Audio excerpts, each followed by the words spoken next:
This is the brand new helmet from Bell. It's called the Zephyr and it represents their most cutting edge helmet to date. Now it is absolutely loaded with tech, from the progressively layered construction, which we've never actually seen before in quite this arrangement, right through to the integrated Mips system, which is designed to reduce rotational impact energy. And also actually in this configuration, improve the very fit of the helmet.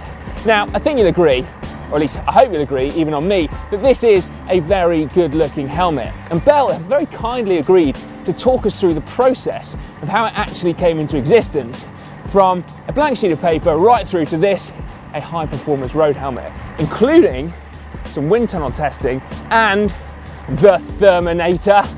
Oh yeah, more of that in a little bit.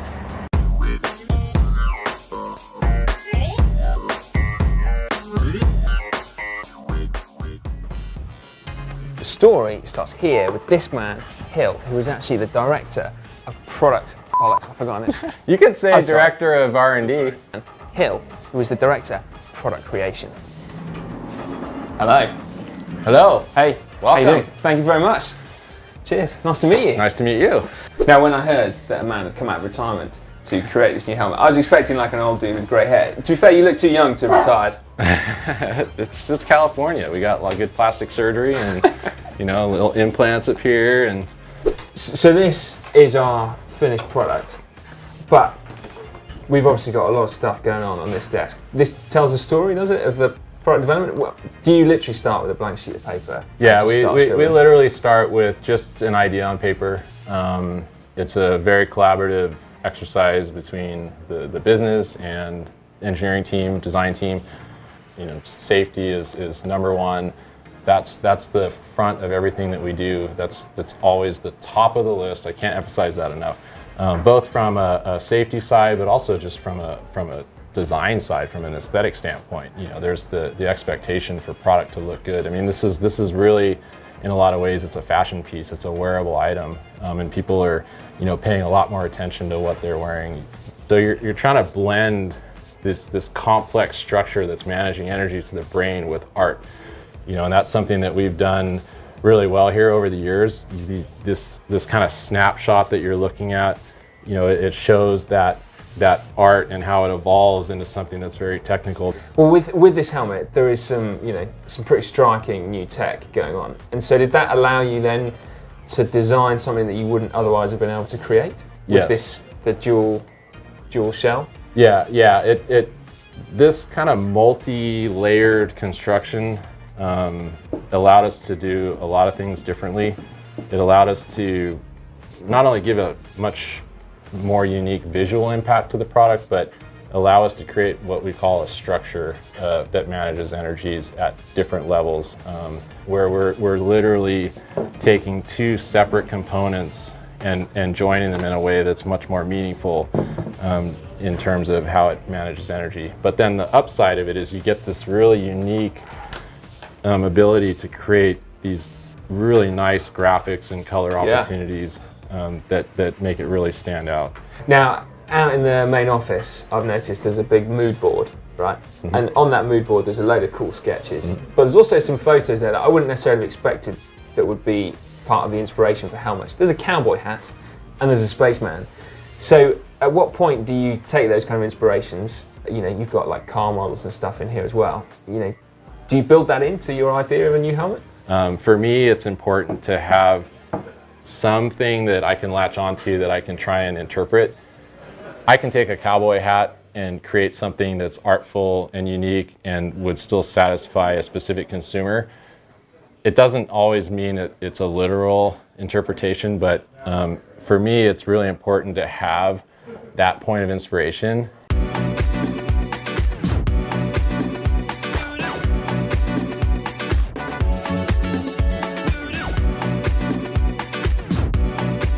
So you guys are blessed with this pretty high-tech lab, like in your facility here. There's a lot of equipment to test for safety, but then how cool is it that you've got your own mini wind tunnel going on? And not just a wind tunnel, but also a Therminator as well. Maybe you better explain what that actually is.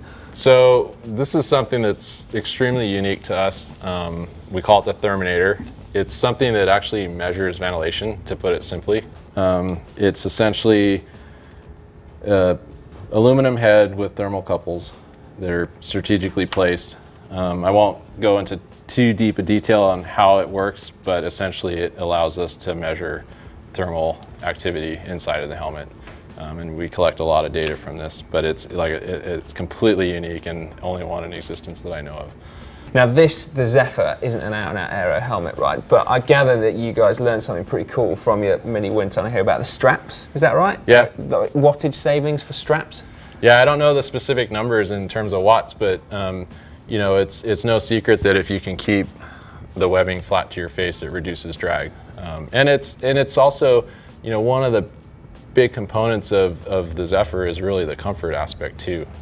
You know, getting that twist out, it's just a more comfortable feeling. So you get a double benefit with, you know, it's more aerodynamic. Actually 3 benefits if you think about it. There's no wind noise, and then it's more comfortable and aerodynamic. So you get those 3 things. It's an amazing benefit for something that's simple. And you know, I mentioned that the simple solutions are often the hardest ones to come by. And that's something else that you know, we applied to this. We tried to do everything on the product right, not just a couple of things.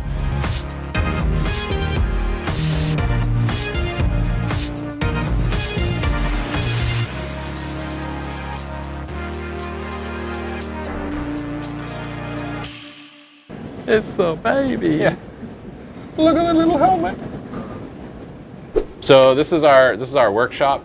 This is someplace I grew up in here. I love this part of the facility. It's amazing. We can pretty much make anything here.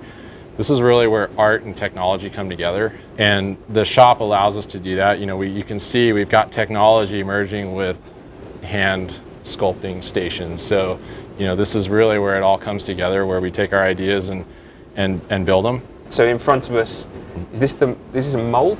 Yeah, so this is an example of what we call an EPS tool, or a tool that creates the foam. This is an older tool. This is here as an example, but a lot hasn't changed.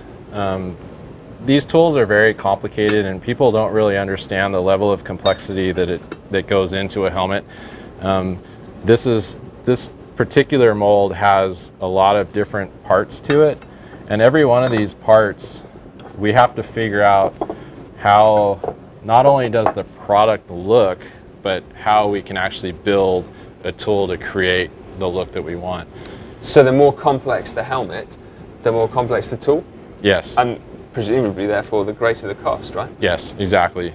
It's the type of product that we have with helmets. It doesn't allow for a lot of automation, and so you can see that there's these puzzle pieces that have to be put into the tool, and these puzzle pieces are essentially hand assembled in the tool for each cycle that the helmet is run. Each helmet? Yeah. I genuinely did not know there was that amount of labour that went into a helmet. In my ignorance, I just thought there was a mould, you know, goes in, goes out, and all the hard work is done, you know, here, pre-production, getting it ready, but actually, clearly not. I don't know about you, but I'd never really given all that much thought to helmet design before. But after a day at Bell, I will certainly be looking at helmets a little bit differently from now on.